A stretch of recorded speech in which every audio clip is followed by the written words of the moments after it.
Hey friends, happy Wednesday, the 18th of December. It's nice to be with you. I'm Father Bill Hill, priest at Holy Spirit Catholic Community in Rock Springs, Wyoming. We'll share with you a reflection on the daily readings. The readings are linked below. Click the link, read the readings prayerfully, and then turn off your screen. Spend some time with God before you move on to other things. I know it's a little bit amusing. Yesterday there was a mayhem video. I didn't have any hair, right? I shot that video a year ago. I was also lighter weight in that video as well. Thankfully, I haven't had to use that video in a long time. Thank you, sweet baby Jesus. So thank you for your patience with me yesterday. We've got a video for you today. Local folks, we do have a penance service over in Green River at Immaculate Conception, if it would be helpful for you, priests of the region, tomorrow night, Thursday night, 6 p.m., Immaculate Conception Catholic Church. If you're looking for the sacrament before Christmas, Saturday night here in Rock Springs, 5:30 to 6:30, St. Cyril and Methodius Catholic Church. So maybe you think that's one of the ways to prepare your heart for the coming of Christ. Today, you all know we have kind of particular readings as we move closer and closer towards Christmas, the proximate preparation for the birth of Jesus. And so our readings are from the book of the prophet Isaiah and from Matthew's Gospel. Isaiah says two things that I want us to key in on. One, the promise when God will raise up a righteous shoot to David.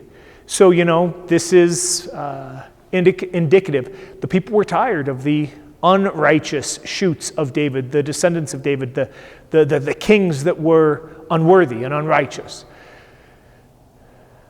What are we looking forward to in the church, in our hearts, in our families? It may not be righteousness, but there may be other ways that we are looking forward to the Lord fulfilling the promises. Maybe right relationship in our own heart, right? God who fulfills the promises for us of holiness, of right relationship, of peace, of joy in this Christmas time. The other one is, the days are coming, Isaiah says, when the people won't say, oh, do you remember the good things that God did for our ancestors, bringing us up from the land of Egypt? But instead, remember the good things that God has done for us, bringing us out of the land of the north. This is the exile in Babylon, right? So not the past, God who takes care of us. And it's good to both remember what God has done and then to look forward and to wait and sit in joyful hope. And that's what we do, right? So as you pray with this, you may remember the good things of God in the past, but then perhaps also reflect on the good things that God is doing or more recently has done as you look forward to the future, okay? The story of the conception of Jesus, perhaps through the lens of Joseph.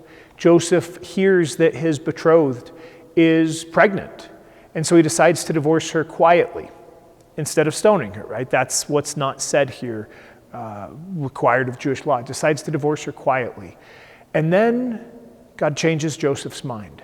Joseph experiences the plan of God in a way that he was not expecting. And then, as the Lord settles in his plan, Joseph is able to say, yes, Lord, right? Joseph is able to agree to what God desires for him. How is God inviting us to see things differently, to experience things differently, to change? How is God inviting us to grow more accepting in our plan for what God is doing in our lives and in our families and in all of creation, even in ways that we don't expect? And I know. An angel in a dream would be really nice, right? Here is the plan.